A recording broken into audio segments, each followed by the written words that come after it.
Hola, buen día. Mi nombre es Diana Virginia Olivares Zaragoza y hoy les voy a exponer el tema de sistemas de tuberías de la materia mecánica de fluidos por el profesor Luis Enrique López Sierra. Comenzaremos con el primer concepto. Sistema de tuberías. Bueno, las tuberías son un conducto que cumplen con la función de transportar agua u otros líquidos. Estas se elaboran con varios tipos de diferentes materiales, ya que es posible transportar mediante una tubería que, si bien o no son un fluido, éstas se adecúan a un sistema, ya sea de hormigón, de cemento, de cereales o documentos encapsulados, entre otros. Bueno, pasaremos a su fabricación. Hay tres métodos de fabricación de tuberías. Número 1. Sin costura o sin soldadura.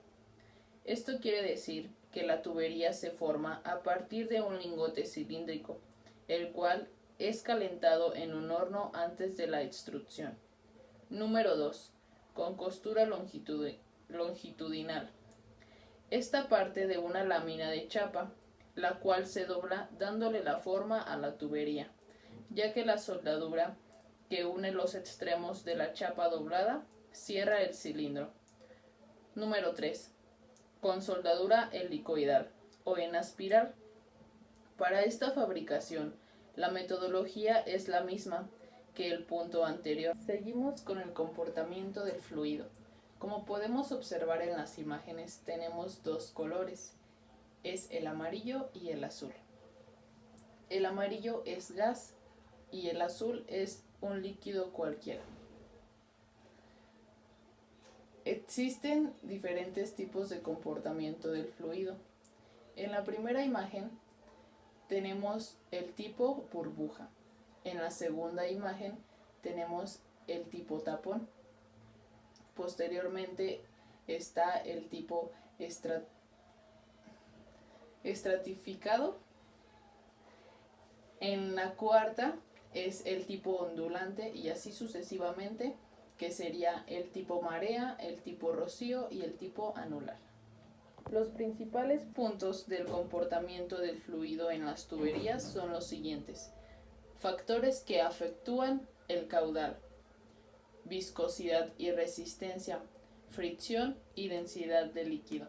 Para adentrarnos un poquito más en el tema, veremos la definición de cada uno. Los factores que afectan el caudal. Bueno, como podemos ver, hay varios factores que influyen en la velocidad de flujo a la velocidad de un líquido a través de un sistema de tuberías.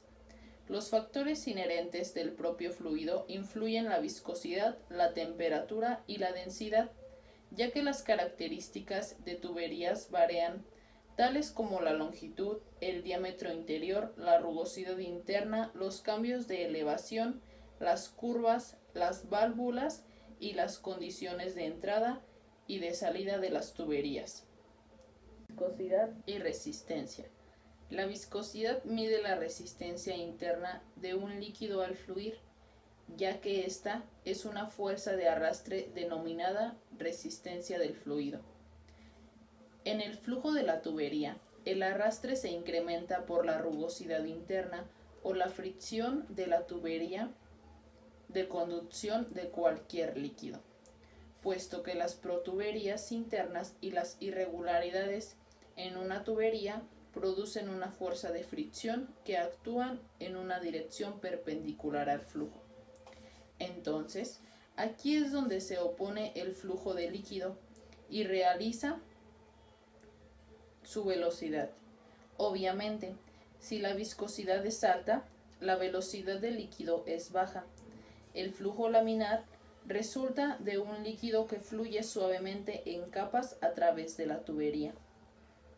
Cuando un líquido con baja viscosidad fluye a una velocidad más alta, el flujo turbulento resulta conforme al líquido, ya que rompe en remolinos. Fricción. Aparte del PVC, muchas tuberías están compuestas de varios metales que eventualmente se corroen internamente debido a la expansión del flujo de líquido.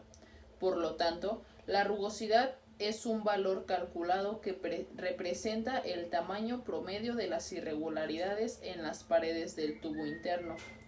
Así que los ingenieros se encargan de calcular dicho valor mediante la comparación del tamaño de las irregularidades al diámetro interno de la tubería. Una tubería de plástico suave como el PVC tiene a menudo un factor de rugosidad de 0, por lo que las tuberías de cobre son más resistentes a la corrosión, puesto que presentan un pequeño factor de rugosidad. Densidad de líquido.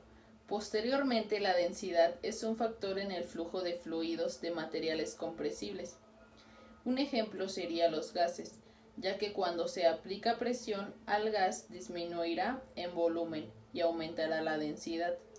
Bueno, si la temperatura también se reduce en el proceso, el gas va a aumentar aún más su densidad mediante el cambio a su estado líquido, por lo que nos lleva a saber que en los líquidos incomprensibles la densidad es un factor en el flujo de masa.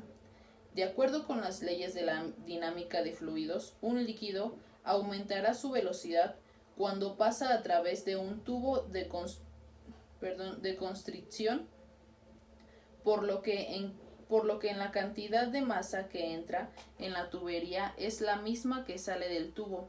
Por lo tanto, su densidad y velocidad del flujo no cambian. En esta tabla podemos ver los materiales que están relacionados con la viscosidad y la resistencia, debido a que dependiendo de la rugosidad del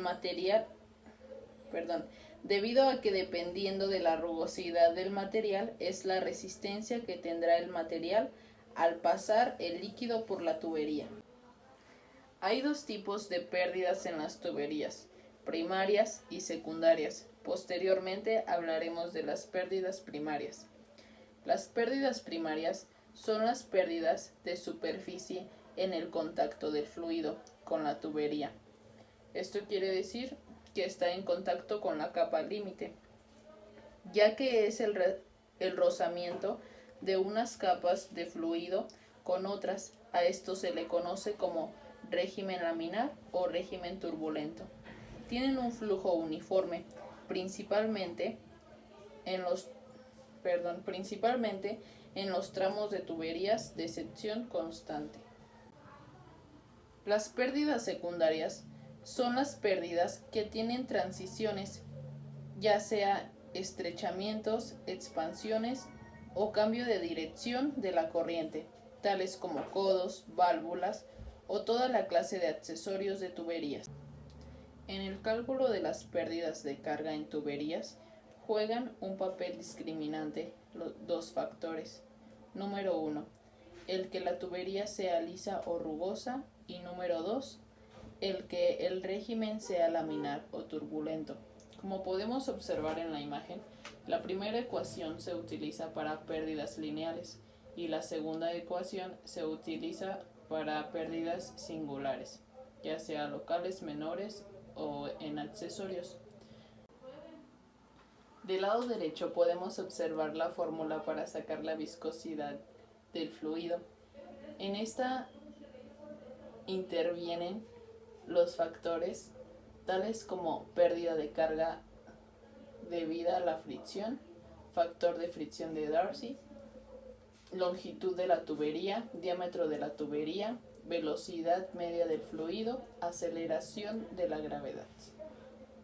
Estas tablas de pérdidas no son más que valores ya determinados que comúnmente utilizamos para obtener resultados que necesitamos.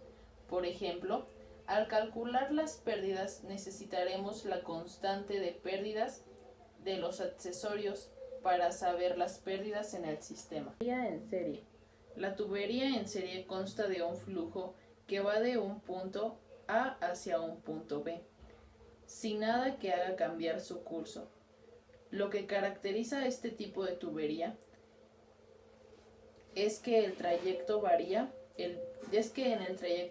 el diámetro de la tubería. Tubería en paralelo. La tubería en paralelo consta de un fluido que va de un punto A hacia un punto B, pero con ramificaciones en el sistema. O sea, que se dividen las tuberías en dos o más hacia el punto B. En este tipo de tuberías intervienen los accesorios. Posterior a esto, se explicará un ejercicio para comprender el concepto. Para dar inicio a la distribución en paralelo, es aquella que se divide en dos o más ramales, pues se vuelve a unir en otro punto. En la imagen mostrada se puede observar cómo una tubería se divide entre ramales, teniendo un sentido el caudal. La pérdida de carga será la misma en toda la tubería paralela y el caudal total será la suma de cada uno de los caudales que se encuentren en cada ramal de la tubería. Problemas de tubería en paralelo. Existen dos casos dentro de las tuberías en paralelo. Cada uno de ellos depende de los datos que se conozcan. Para esto, aplicamos la fórmula, despejamos el caudal y el coeficiente en forma de función de la pérdida de carga para sacar el diámetro y el coeficiente. Se conoce el caudal y se desea hallar la pérdida entre dos puntos de la tubería, así como la distribución del caudal en cada rama. Entonces se conoce el caudal y se desea hallar H. Finalmente despejamos delta G, HI, que es lo mismo que el valor absoluto de HE. Veremos un ejercicio.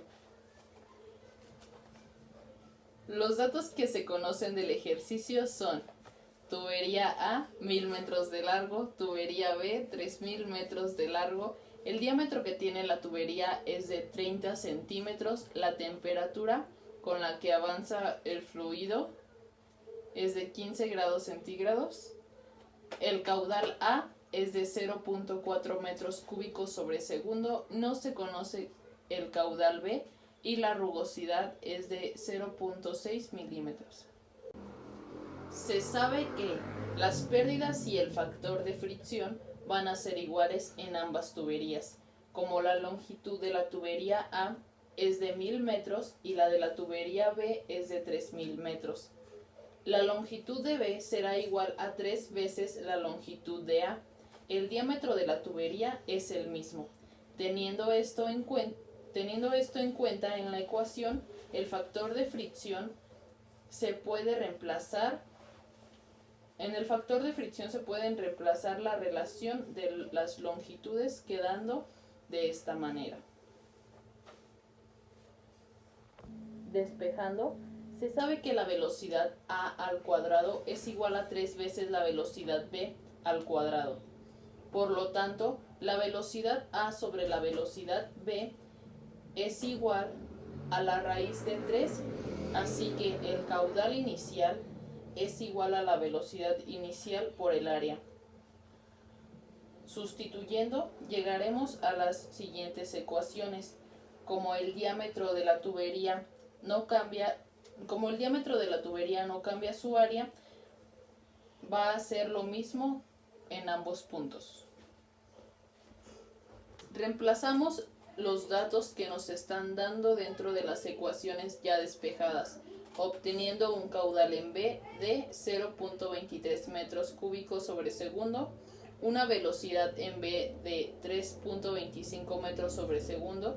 También tendremos un número de Reynolds en B de 856.270 y un factor de fricción de 1.94 por 10 a la menos 2. Teniendo la velocidad en B, se calcula la velocidad en el punto A, que es de 5.63 metros sobre segundo, y tendremos un número de Reynolds de 1.481.359 y el factor de fricción es de 1.92 por 10 a la menos 2. En conclusión del ejemplo, al calcular el número de Reynolds, se pudo observar que este es mayor a 4000, lo que significa que el flujo sí es turbulento.